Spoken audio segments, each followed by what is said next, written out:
Middle east की आग अब उस दहलीज पर पहुंच गई जहां बारूद की गंध ने दवाओं की महक को सोख लिया है।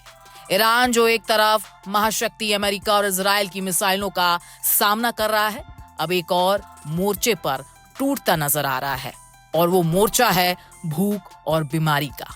मशहद एयरपोर्ट पर खड़ा ईरान का एक सिविलियन एयरक्राफ्ट धू धू कर जल उठा और इसी के साथ जल गई वो उम्मीदें जो भारत से दवाओं की शक्ल में तेहरान पहुंचने वाली थी। सवाल ये कि आखिर क्यों मानवीय सहायता को युद्ध का हथियार बनाया जा रहा है।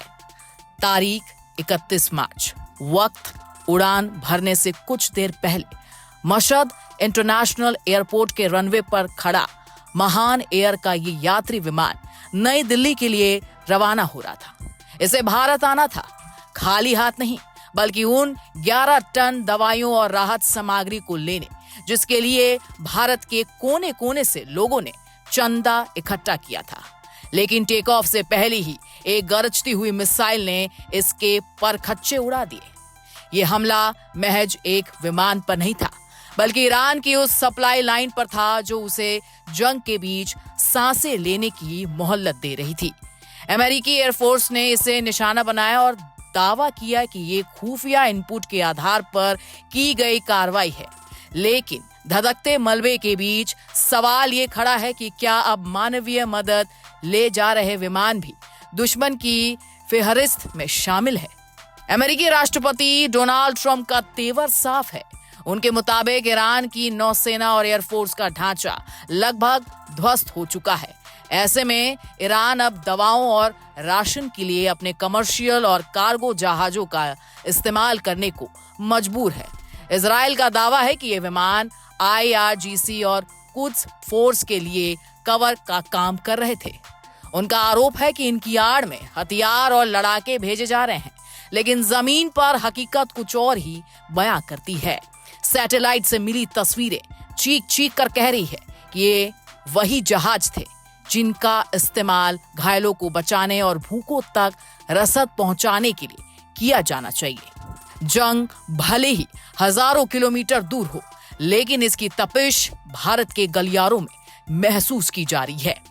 कश्मीर के डल झील से लेकर लखनऊ की गलियों और दक्षिण भारत के शहरों तक ईरान के लिए हमदर्दी का सैलाब उमड़ पड़ा है। मिडिल ईस्ट के इस जंग में भारत का आम नागरिक ईरान के साथ सीना ठोक कर खड़ा है।